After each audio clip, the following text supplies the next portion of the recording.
എല്ലാവർക്കും നമസ്കാരം. സൂര്യൻ അസ്തമിക്കാത്ത ബ്രിട്ടീഷ് സാമ്രാജ്യത്തിൻ്റെ കരാളഹസ്തങ്ങളിൽ നിന്നും ഇന്ത്യയെ മോചിപ്പിച്ച് സ്വാതന്ത്ര്യം കിട്ടിയ ദിനമാണ് ആഗസ്റ്റ് 15. 1947 ആഗസ്റ്റ് 15 ഓരോ ഇന്ത്യക്കാരൻ്റെയും അഭിമാനത്തിൻ്റെയും സ്വാതന്ത്ര്യത്തിൻ്റെയും പുനർജന്മത്തിൻ്റെയും അനന്തവിഹായസത്തിലേക്ക് കടന്ന ദിനമാണ് ഇന്ന് നമ്മൾ ഓർക്കണം.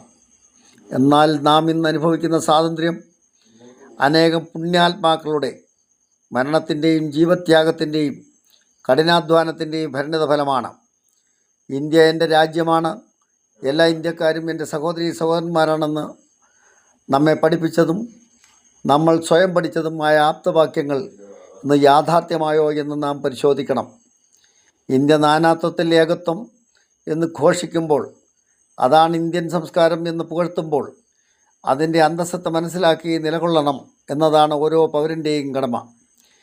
അത് പരിപാലിക്കപ്പെടുവാൻ നമ്മുടെ SFS നേതൃത്വം നേതൃപരമായ പങ്കുവഹിക്കുന്നു എന്ന് നാം കാണേണ്ടതുണ്ട്.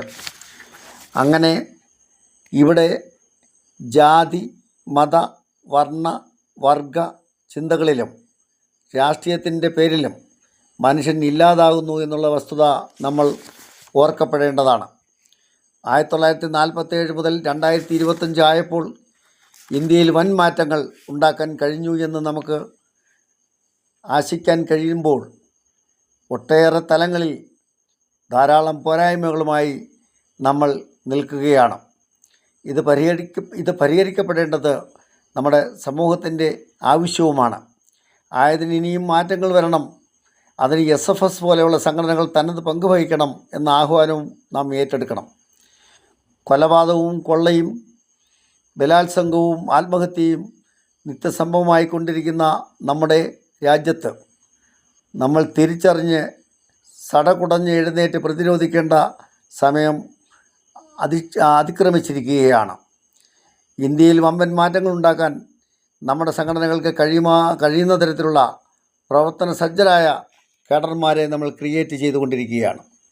നമ്മുടെ സംഘടന രാജ്യത്തിൻ്റെ എല്ലാ മേഖലകളിലും കടന്നു ചെന്ന് എല്ലാ പ്രതിസന്ധികളെയും അതിജീവിച്ച് മുന്നേറാനുള്ള തീവ്ര ശ്രമത്തിൻ്റെ പാതയിലാണ്.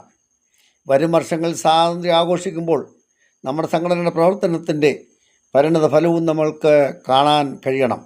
അത്തരത്തിലേക്ക് നമ്മൾ സജ്ജരായിക്കൊണ്ട് മുന്നേറുവാൻ എല്ലാ SFS കുടുംബാംഗങ്ങളെയും ഈ സ്വാതന്ത്ര്യദിനാഘോഷത്തിൽ ഞാൻ ഹാർദവമായി സ്വാഗതം ചെയ്തുകൊണ്ട് നിർത്തുന്നു. നന്ദി, നമസ്കാരം.